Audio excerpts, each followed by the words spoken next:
Let's go.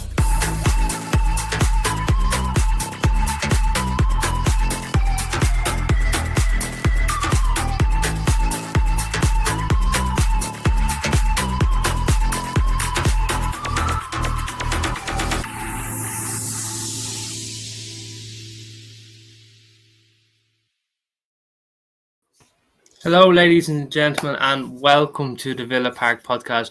I'm sure what you're wondering is why is Rich not here, but he's feeling a little bit under the weather tonight.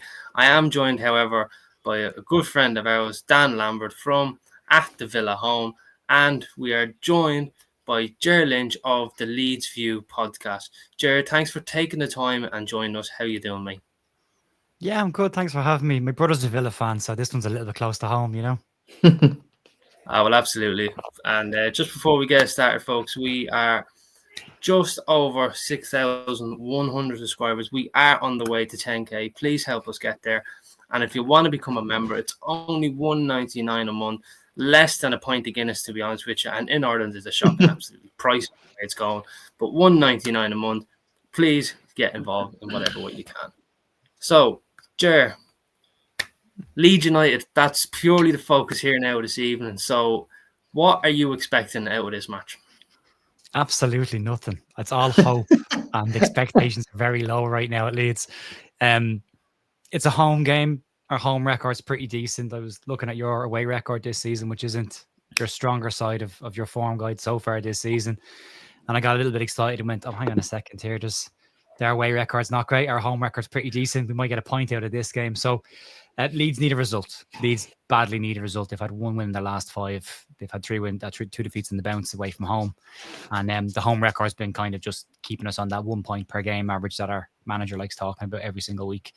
So, the expectations are pretty low right now, but our expectations for our last four games were really high, and we only won one of those.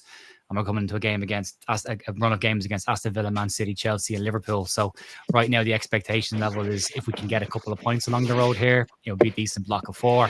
Try and keep the point per game average if we can. But I think any kind of result, more so a performance even than anything else tomorrow. Absolutely. And you mentioned obviously the home form. So Dan, I will come to you. Coming after the international break, Leeds United obviously have a good home form at this minute. Aston Villa away record probably isn't what it should be right now, and hopefully we can build on that if we want to go up the table. But for after the international break, coming up against Leeds, who have a good home form, is that the fixture we should be really looking forward to? Things of whatever I said. Well, I think we were talking a couple, probably about 10 days ago or so, that sometimes international breaks come at the wrong time. We were sort of obviously come off had a good couple of results after the Liverpool game, and you're sort of wanting the next game to come around, and then you have this 2 week break. As Joe mentioned, obviously Leeds, it's a must-win game, well, not a must-win, but they need to try and get a result, and don't want to be on the back of a negative result. And knowing a few Leeds fans down here, they're sort of saying FARKE has got to do something, otherwise he's got to be looking over his shoulder. So, I mean, any game in the Premier League is a tough game. No matter who you are, I don't think there is this sort of expectation now that you can just expect to go away from home and pick up an easy 3 points. It's going to be a tough game. Leeds, as Joe mentioned, have picked up more points from home than they have away. So I don't expect it to be a foregone conclusion, if that's what you're asking me. No, absolutely not. But Jared, just to come to you, obviously he did mention Daniel Farke, and obviously there might be a little pressure there from himself to obviously keep himself in the job. As we know, the Premier League is so unforgiving when it comes to managers. But one point I just wanted to bring up, there seems to be an inconsistency of goalkeepers actually starting for Leeds United. Obviously, you've got Lucas Perry and you have then Carl Darlow, who've nearly been kind of swap. And for you, is that something like is worrying, not necessarily from a manager's point of view, from the Leeds point of view, is the number one choice for a goalkeeper is not really solidified at this minute? No, I think Perry's the first choice. He spent a chunk of money on him to get him from Lyon in the summer. He hasn't really settled in just yet, but he kind of came in with a thigh injury, and then 2 games in had a reoccurrence of the thigh injury, and Darlow came in. And Darlow did okay in his first couple of games. He actually did all right, and it looked like he was steady hands. And he was back in the last season. He was very good for us. He came in for Meslier last year when Meslier had a couple of stinkers back to back, and he was really a solid pair of hands for us for the end of the season. But there was the goals that he does concede. You kind of always look at them and think, could you've done a little bit better with that, or again, you're probably being a little bit harsh. One of those goalkeepers, he'd save a world, but wouldn't save the simple ones. Well, not even that. You kind of look at him going for a ball and you think, you've been a half second quicker, you'd have saved that. It's tiny, or just reaches the hand at the last second. You should have probably been on your toes for that. But nothing that you would point and say it's the goalkeeper's fault. But when Perry kind of came back into fitness, he was pressure on FARKE and put him back in the squad because he'd been looking for a new keeper for a while. So when he got him, he's had some really good moments, but he's also had some. Well, the fans have been a bit critical of some of the moments, but I think an awful lot of the issues that he's actually had have been down to maybe the defence not covering him well enough. Like he'll make an initial save. He made one against Nottingham Forest from the end line where he palmed it out, and there was no defence for Forest who walked into the penalty area and tapped it into the goal, and people were criticising the keeper for palming it into that area. I think my criticism was, well, there should have been a player marking the guy in the middle of the penalty area, and there wasn't. And if there was somebody there, it's a good save from the keeper. But he made a world-class save, a double save after being wrong-footed with deflection. Well, so he has moments. He's not the greatest with his feet. He's very good direct long balls, but his short game with his feet isn't probably his strong suit, and under pressure he gives away a lot of throw-ins. He's got a monster throw-in. I think he's got like a 65-70 yard throw-in on him. He hasn't really used it because Leeds haven't really been counter-attacking, but when they do, it's a weapon. But he's more guilty of just not really settling into things just yet in the Premier League and finding the level, but I think he will over time. But it's not been a great position to have two goalkeepers at the moment, kind of, especially the fans questioning who should be number one. Absolutely, and that's always what you want really in your goalkeepers, to make sure who is the number one choice. And because of that, it does raise a lot of questions. Does that mean the defence is who's their number one choice? We look at other clubs who might be in a similar position to Leeds, but just to kind of shift away from that now, I just want to kind of get the match facts up here. Obviously, with Leeds, unfortunately, being 18th in the league table from your perspective, 3 games won, 2 draws, 6 losses. You aren't actually shy of goals. You have got 10 goals. So goals to show there is goals in the team. And it's kind of a bit spread out. It's not as if it's just coming from one singular player. But your average goals is 0.91 per match. Your average goal conceded is what's actually letting you down. Like you've mentioned, the fact of your defence is probably not settled with 1.82, actually nearly doubles at the fact of what you're actually scoring. Where Aston Villa, on the other hand, we're 9th in the league. We've won 5, drawn 3, lost 3, scored 13 goals. And then we're quite on the opposite spectrum of scoring and conceding, which per match we have 1.18. And conceding, we have 0.91. Now, with the fact of user scoring goals, we're not conceding too much there. User at home, Ellen Road, tight pitch, fan base very close to the pitch as well. It's almost similar to Selhurst, and I've actually been to before, where you're exactly right on the pitch. It can be a hostile atmosphere. Will it actually play into Leeds United hands coming against Aston Villa, or will it be a case of Villa might have too much in the bag in terms of how we like to play possession-based football? It's an interesting one because the way the fan base is right now, it could flip very quickly. So it's been a huge asset. Ellen Road is an incredible asset to the Forest team because it is an incredibly aggressive atmosphere. It's noisy. Anytime I'm there, I absolutely love it. It's just, I brought my wife there for the first time last year and she couldn't get over how loud it was, the volume of the place. And it's so compact on top of the pitch as well. And when it's going well, it can nearly push the ball into the back of the net. But on the flip side, if it's not going well and things go bad, it can turn pretty quickly. FARKE has started to come under a little bit of pressure from portions of the fan base in the last away game. This is his first home game since last 2 away games. We've lost both of them and conceded 6 and 2. So he's coming into this, and if we concede early, it could be a different kind of an atmosphere towards the Leeds players and towards Daniel FARKE himself. But so far this season, we've only lost 1 at home. We've scored 6 in the 5 games we've played at home. We've only conceded 5. It's still a goal per game. We're not defending as a team well enough. We started incredibly well at the start of the season against Everton and Newcastle. We had 2 clean sheets. We were in their faces. We were aggressive. We were marking tight. And as the season's gone on, we just seem to be letting players run into the penalty area completely unmarked time after time. Any cutbacks, there's nearly a tap in every game. So it's been an issue. We haven't really got to our striker enough. Like we've had Dominic Calvert-Lewin on his own up front at times. Lucas Mecha played up front as well last week and scored. But they're isolated. It's a 4-3-3 that we play. The wingers are hugging the touchline. So once it goes up to the central striker, there isn't anybody getting to him. So trying to create chances has been a problem. We didn't get all the players we needed in the window either. We never got a creative player, which we were desperately trying to get. Emi Buendia was actually one that we've been linked with repeatedly for the last 2 summers, and we were hoping to get somebody like that in. Didn't happen.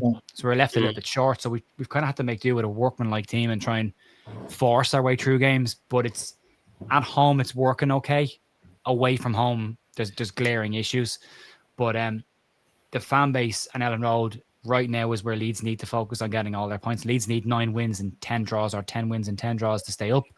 They've got 3 wins and 2 draws so far. So all of their results will need to nearly come at Ellen Road. So they'll be targeting these games as the ones where they have to pick up points. And because they lost away to Burnley, they now have to look at the likes of Aston Villa, Liverpool, and try and get something off of them, which they wouldn't have expected to have got off them before. But yeah, if it doesn't go well, if it goes like the last couple of weeks, it could be a pretty hostile atmosphere, but towards the Leeds team and not towards the Villa side. So it depends on the start. You play possession-based football, so do we, but we play at a very slow tempo.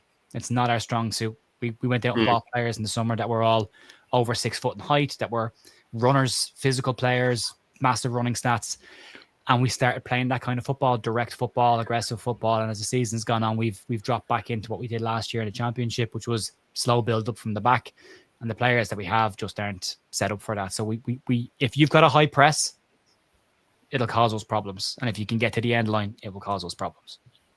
Absolutely. And Dan, he obviously has mentioned the fact of missing out on Emi Buendia, who's absolutely flying for Aston Villa at this minute. And me and Jer actually did have a chat at the start of the season when Villa drew 0-0 with Newcastle about Emi Buendia. And I actually predicted that on this podcast that Emi Buendia would be the dark horse for Aston Villa, and I pretty much got laughed at.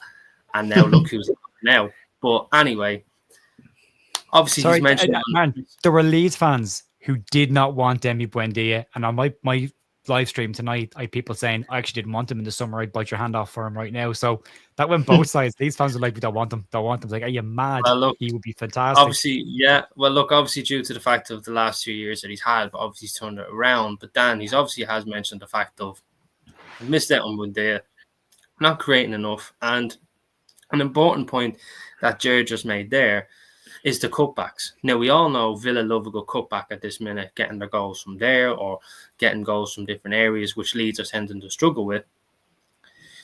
Does that then fall into our hands then, Dan, or is it a case of, like Jared's also mentioned, with them having such a tall midfield and physical runners, if we fall into that game, that's then something we probably lose on. So what way do you see that going now, Dan? Yeah, there are a few points that Jared made, and I will make a point. I've had no media training, but I am going to say the most cynical professional football response is the first game, the first goal tomorrow will set the tone for it, because we know as Villa fans when we've been up against it, the conversation is we can't concede first, because then passes will start going astray. Then it will just snowball into everything going wrong. And I think that's pretty much what Jer's saying. That first goal tomorrow, obviously, as a Villa fan, we want it to be in our favour. But then it goes in Leeds' favour. Ellen Road get behind them. Confidence starts. But I'm not saying that I don't expect us to create some chances. And if Leeds score in the first 10 minutes, that's it. We haven't got a chance of winning. But I think it's going to be critical tomorrow. That first goal is really, if Villa were to get a goal in the first 5 minutes and get on top of Leeds, I think, as Jer mentioned, that's where there's going to be some frustration from Leeds fans, from the players, and Villa can only feed off it. But again, if it goes the other way, then Leeds may have the wind in their sails. But yeah, I think that's going through the stats. You actually look at sort of some of Leeds' last few games, and excuse me for looking down. I've got it on my phone, but yeah, sort of. In terms of goals conceded, 3 against Forest, 3 against Brighton, 1 against West Ham, 2 Burnley, 2 Tottenham, 2 Bournemouth. So there's teams are creating and scoring, and I think that's sort of one thing. If we'd have maybe played Leeds right at the start of the season, where we weren't creating things, we didn't look like we were going to score. It may have been a different question. And again, you pose a question about Buendia, if you'd have said when all the rumour was Buendia and Leeds was a tentative link, I think probably apart from yourself, Martin, most Villa fans would have gone, well, at least he might get some first team football. That's not a bad move for him. But now I think I was speaking to my dad actually, and actually I put him up there as one of our players of the season. Which again, I know Martin, you will say, "See, I told you so." But I think it is gonna be a tough game. But I think that's where it's going to come down to, can we be clinical in the chances that we create? Because as you say, defensively, we've actually been pretty good this season. We've not conceded too many goals or too many chances, but I think that is.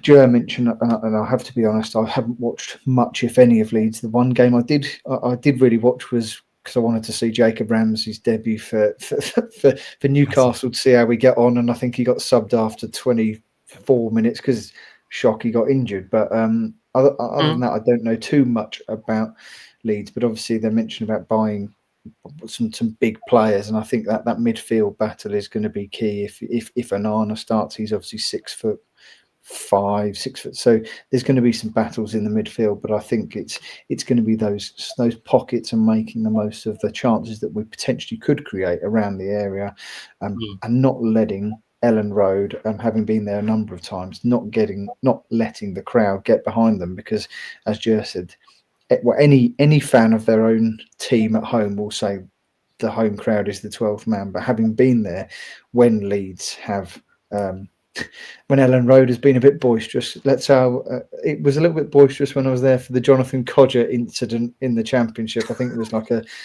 knew that was coming up somewhere, some way.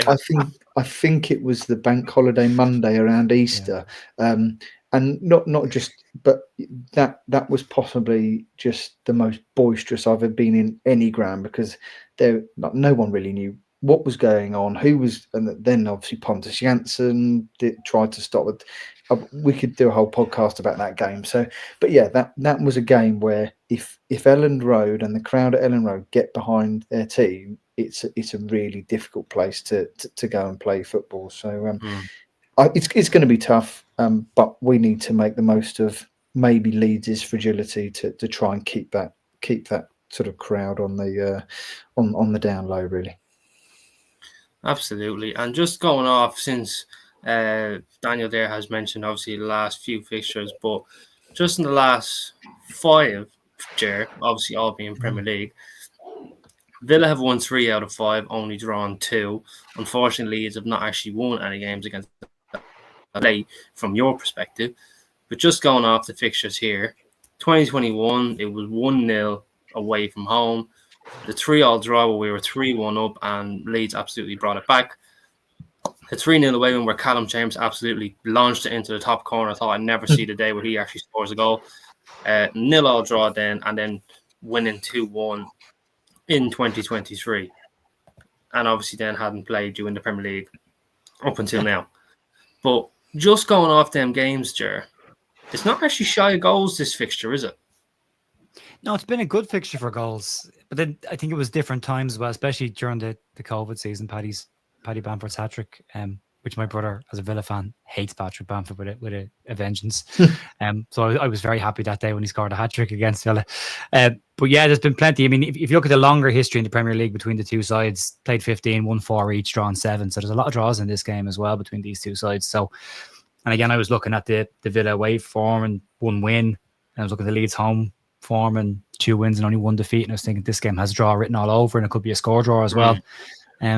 But yeah, it has had plenty of goals, and I don't know if there's a rivalry there. There was definitely the makings of a rivalry during the last couple of championship seasons we were in there together, and maybe the start of the Premier League season when we came up. But I'm not sure it's there now anymore.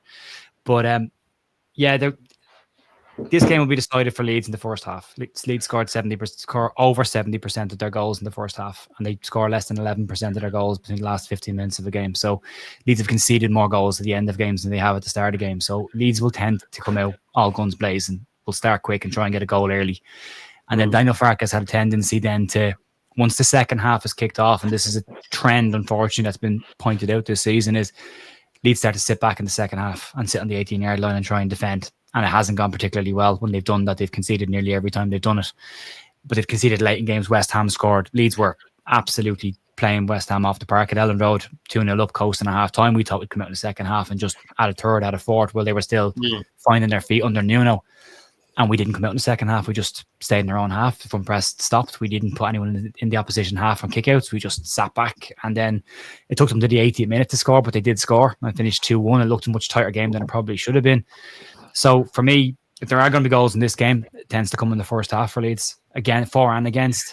But if it's a tight game going into the second half, you would favour the opposition side based on the goals that have been scored in the last couple of weeks specifically. But yeah, for me, Leeds need a very different looking second half than they've had in recent weeks, recent games. But the first half is exactly where Leeds will score. And if they're going to score, they'll do it in the first half. Right. And you mentioned Daniel Farke, and obviously the decision to kind of sit back when you're leading, regardless of the score. And I think that's going to tie nicely in here to your starting 11, Jared, that you have sent me. And I'll just get it up here. And this is the starting 11 that you have now. Unfortunately, I know, apologies, people, that if you may not see the players, but Jared knows exactly who they are. He'll help you out. But yep. Jared, just talk us through the starting 11. And before you do, what is the thought process behind this? Is this a decision where Daniel Farke will have to live and die by the sword, as managers generally do? Or do you think this is going to be more of a tactical approach as to after the international break and the fact that he needs something from this game to keep his job, potentially, if that's what the fan base is talking about? Yeah, this is huge for him. This is huge because the major criticism of him has been in-game management and how he's actually set his team up. This is the team I predict that he'll pick because he's pretty predictable in what he'll do. He likes this 3-man defensive midfield, which is ironic considering the amount of goals that we've been shipping in. We're playing with 3 defensive midfielders. The right-hand wing is an issue, so he tends to go. Lucas Perry will probably start in goal. The 2 fullbacks will be Jayden Bogle on the right, Gabby Goodmunson on the left, and then the centre-half pairing might change. Joe Rodon's been excellent for us this season at right centre-back. The left centre-back one has changed between Pascal Struijk and Jakobiel. Jakobiel came in from Udinese for 15 million quid in the summer. Didn't get into the team at the start of the season because he was suspended for the first game, and Pascal Struijk is probably our best ball-playing centre-half, but he can get caught on a turn and he can get done in behind. So that happened a couple of times. Then he came out and Biel's gone in for the last couple of matches, but Biel got pulled off in the 80th minute against against Forest. And it just made me think that that's probably Farke making the decision to go back to Struijk now. Then the midfield 3 is Ethan Ampadu is an ever-present. He's been guilty in the last couple of weeks of not tracking runners, and those runners have scored goals. But when he's on it, he sweeps the midfield very well. He's probably the anchor for most of the moves that come out from the back. Anton Stack is beside him. He's about 6'6" beside him. Played for Hoffenheim last year. Very good defensive midfielder, good in the tackle. And then you've Sean Longstaff, who's kind of the workhorse beside him. It could either be Sean Longstaff or Ao Tanaka. Tanaka's the more ball-playing midfielder. We'll go forward with it. Sean Longstaff, again, adds another defensive cog in there for them. And then the front 3, Noah Okafor is where all the creativity is coming from. We brought him in from AC Milan. He's got 2 goals this season for us, joint top goal scorer on 2, which is not amazing. But he has been our best attacking threat. The right-hand side was the problem. That's where we didn't get a player in. Now, Dan James and Willie Gnonto are both fit, are both available, but Daniel Farke hasn't brought Gnonto in the last 2 squads at all, and that's caused some problems with the fans. And Dan James, he said this week that he hasn't got enough games under his belt, despite the fact he played 2 games for Wales in the international break and scored. So it leans towards Brendan Aronson playing on the right. Brendan is a hard-working player. He has traits that add defensively to what Leeds do, but he's not a creative player. Now, he has got an assist and a goal to his name, but he's not what you call a creative player. And that tends to be the weakness for Leeds on the right-hand side. And then you've Dominic Calvert-Lewin likely up front. He could start Lucas Mecha. He played against Forest because Calvert-Lewin was injured. He's got 2 starts and 2 goals. Calvert-Lewin's struggled a little bit in front of goal, but I get the feeling that Calvert-Lewin's his preferred number 9. So that's likely what he'll do. In saying that, given the pressure he's under, he had the most pressurized press conference this week that he's had so far. It was the longest one he's done by a mile, and he had a lot of very direct questions about his future at the club. And I wondered if the fact that he made such a big deal out of talking about Dan James and Willie Gnonto not having much game time and probably not being involved actually means they're both going to play, because this is the one time where Daniel Farke doesn't want to play his hand, and he tends to do it pretty obviously. We nearly predict his lineup every single week. If they win a game, it's the same team the following week. He doesn't like making too many changes to his lineup, but it hasn't been working in the last couple of weeks, and there's fans are screaming for a change on the right hand side, or James or Nanto to come in. Whether he does it or not, he'll live and die by that decision. But he's that's where the pressure's coming on him. That decision to play Brandon Aronson on the right hand side. If he starts Brandon Aronson on the right, if he doesn't make a substitution until the 70th minute, which he tends to not do, that's his time. It's 70 minutes, and it's always Jack Harrison, who is not going down well with the fans. If he does that and they lose, he's in big trouble. Big trouble. The crowd will turn. Sounds very much like the Steven Gerrard-esque. We'll see how we get on for 70 minutes, and then we'll make probably 2 guaranteed changes. I'm going to put the Harry Potter card here, where that name is banned. He who shall not be named when it comes to the Steven Gerrard. Right? But absolutely not. But when we talk, we call it sub o'clock with Daniel Farke. 70 minutes sub o'clock. You start seeing the subs warming up about 65 minutes, and you go, right, they'll be on the next 5. And the first change is usually Jack Harrison. Even like in the last game against Nottingham Forest, he took off our left back, Goodmunson, who was probably one of our best attacking players, ironically, and he put Jack Harrison on at left back, even though he had James Justin, a left back, sitting on the bench. And in the 12 minutes that Jack Harrison was on the pitch, he got beaten 4 times in 4 attempts by Omari Hutchinson. He lost his only take on and gave away a penalty. It was a disaster. Absolute disaster. Well, it seems like there's either a predictable weekend or an unpredictable weekend. It's one or the other, and there's no in between. Well, if he wants to save his job, every content creator on the Leeds side has been doing streams about him for the last 2 weeks, and they've all been saying the same thing. Something has to change. He has to change either the tempo, the style, the personnel, the approach to the game, but he has to change something, because if he doesn't, the result will end up the same. I think that's just the... Yeah, so just to ask you then, Jer, sorry, Dan, just before we do move on to yourself, are you Daniel Farke in, or are you Daniel Farke out before we kind of go into our predicted 11? I'm neither. I genuinely, and I've said this for 3 years, I don't love Daniel Farke's style of football. I've never got emotionally attached to it. I love Bielsa's style of football. You know me, Martin, we played football together. I like attacking, fast-paced football. Yeah, and... Daniel Farke doesn't play fast attacking football, but I respect the job that he's done for Leeds United. He did a cracking job last year getting us promoted. He did an amazing job at the start of the first season, because 14 players went out on these crazy loan release clauses after the relegation with no squad, and he managed to get to a playoff final. So a lot of respect for the job that he's done. I thought he should have been given a crack at the Premier League, but the way I kind of balance this with logic in my head is, if he doesn't change the things he needs to change, then they need to change him. And that's where it has to go, because something has to change there. They can't continue to go the same way that they are. I think he's pretty safe in the job, funnily enough. I think he's got quite a lot of control behind the scenes in the club. I think the ownership, funnily enough, trust him quite a lot. The fans are wobbling. There's definitely a bigger swell towards him going.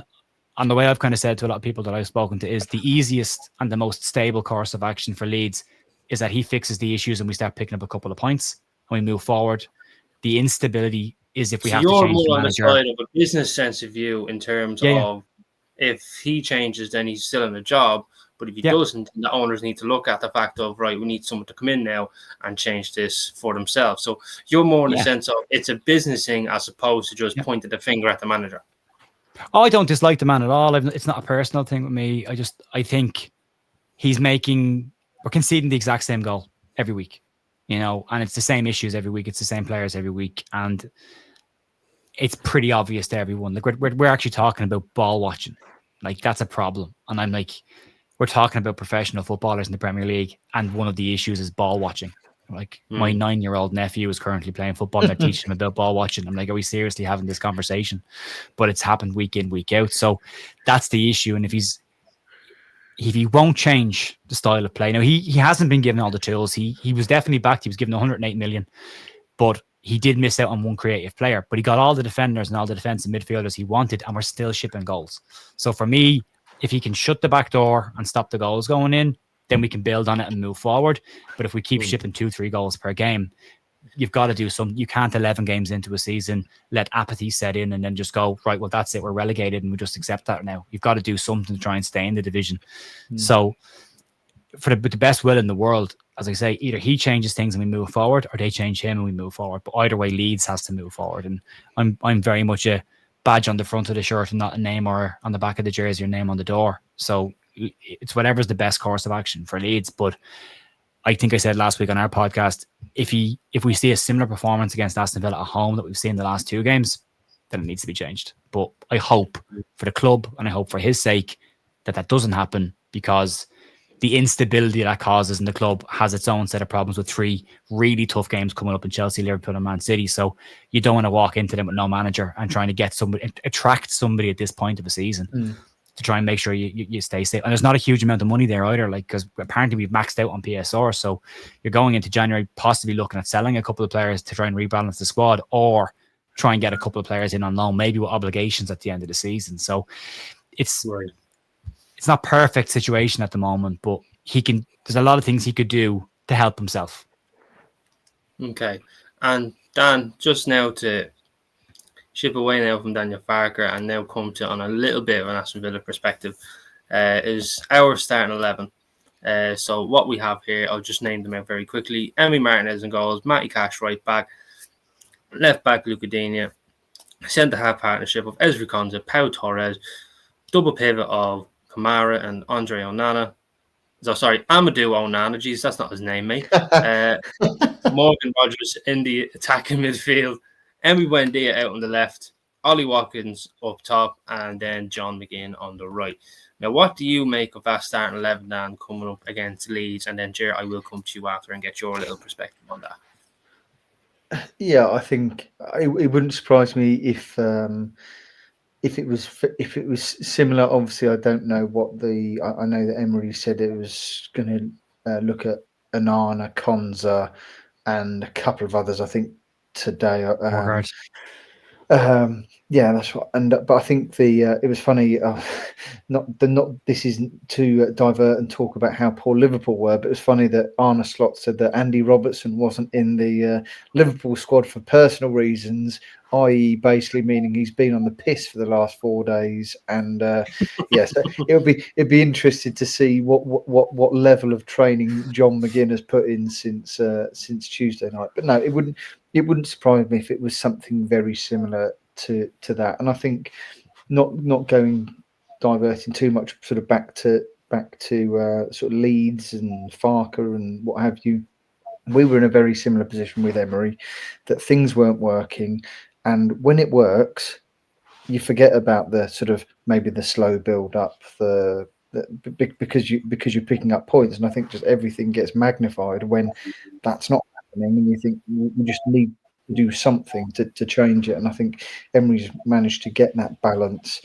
Now he's working with players that he wants. So with the slow, and I think that the fans have come to expect that, yes, we are going to play out from the back, and we are happy to sit in our own 6-yard box with the goalkeeper and 2 defenders in our own 6-yard box and invite players on. Whereas I know 2 years ago we're going, just hoof the ball, just kick it, stop messing around with it. Whereas now there's still the odd, just get rid of it, but it's not like everyone panicking, because Emery is sort of, I think the fans and the players have trusted Emery that actually it's working, so keep doing it. But I think that's where you're at polar opposites probably with what Jer's saying, is that actually he's doing things, it's not working, and you're like, stop playing that way because we need to change it. So it wouldn't surprise me to see the 11 that you've put up. But I think that sort of midfield 3 with Amadou Onana,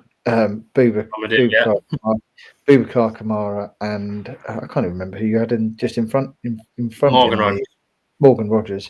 It wouldn't surprise me to see those 3, but I think I don't want to sort of rub salt into the wounds with Leeds struggling for a creative player, but it wouldn't surprise me to see Buendia drop into there and Rogers go out, and I think with those, certainly the 3 with Buendia, McGinn, and Rogers, all 3 of them, you might see at times tomorrow McGinn go to the left, Buendia go to the right. One of them might drop into the pocket. So, and I think that's where we've come to see over the last 2 years that Emery likes players that can play in 2 or 3 different positions. They are not just a left winger or a right winger or a central midfielder. So it wouldn't surprise me to see, if things maybe aren't going to plan, there to be that rotation across the sort of front four, and whether Buendia went up top or Rodgers went down the middle. But yeah, I think it's going to be a battle that's won in that sort of midfield three. I think it wouldn't surprise me to see if you were to look at heat maps and what have you, it to be that central third where the battle's going to be won. Right. And Jared, just to get your last bit of perspective on the Aston Villa line before we finish up this evening, and I'll just bring it up for you here. Is there anyone in particular that you're probably worried about, or is there something that you might see a weak point in the team just from a Leeds United perspective? I think our best bet will be Okafor versus Digne. I think that's probably our strongest area, and possibly not a massive weakness for you guys. Luca Digne is a very good fullback, but I think that's possibly where we'll get some joy. The midfield, I think, is exactly where this game is going to be won and lost. I think it'll be a 3v3 in the middle of the park, and I again agree. I don't see any reason why Buendia won't drop in as a 10 and try and cause some problems stuck to Ampadu in the game and see how he gets on there. Leeds fullbacks will be our attacking threat as well. They'll get forward, so there will be gaps for pockets in behind for someone like Buendia or Morgan Rodgers to drift into. So you guys have so much quality and depth in that midfield, and there's a lot of pace in that side as well. I mean, you haven't even talked about Tielemans being in there either as well. So I think there's that factor as well. You've got players you can bring in there, and that doesn't get any weaker. I was very excited midweek when I saw a list of Matty Cash, Ezra Konza, Borgard and Onana all being doubts for the game. I was like, fantastic. And then I saw it this morning, nope, they're all okay. They should all be involved in the game, possibly Onana. But if he's a quality player. So yeah, the midfield will be more defensive minded in that midfield three. I mean, if the only one will be if Tanaka starts, we might be a little bit more progressive in our passing, but outside of that, it'll be pretty static and passive in the middle of the park. If Leeds can win a physical battle in there, they might win the game. But I think if they get outplayed in the middle of the park, it could be a problem, all right. But I think that's exactly where this game will be dictated, and where you'll see where the ebb and flow of this match is going to go. If Villa get control at midfield, that'll probably be it. Right. And now, lads, just before we do... No, absolutely. Just before now we do finish up, Dan, I'd want to get your score prediction in, and Jared, I'll get yours as well. Dan, what score are you thinking for tomorrow? Oh, tough one, because again, we could spend half an hour on this. Jared's obviously mentioned Leeds like the possession-based football, as do we. We know as Villa fans that we've sometimes struggled to break down teams that don't want to come at us, but I expect us to score, just because those attacking players have really come into form the last 4 weeks. So, and I expect Leeds to score. So, but I am going to edge it 2-1 to Villa. That's absolutely fair. And Jared, what's your score prediction going to be? We will come at you. The first half an hour. That's when we'll come at you. So if that feeds into your hands, that's our best moment, the first 30 minutes of the game. Hopefully, assuming we're shooting into the south stand in the first half and then a couple in the second half. But yeah, we'll come at you in the first half. Second half, not so much. I would take a 1-1 draw right now. I just would like Leeds to stop shipping so many goals. I'd like a steady performance. Again, the 4 games of Villa, Chelsea, Liverpool, Man City for Leeds. I've been saying all week, if we can get 3 points from those 4 matches, a point, in each, 1 point in 3 of those 4 games, that's not a bad return with that difficult run of games. I'd love a win, and I'm hoping that we get a reaction. Outside the manager, there's a lot of responsibility in the players as well to start actually performing as well. They've all wanted to be at this level. They've all thought they were Premier League level players. They're here.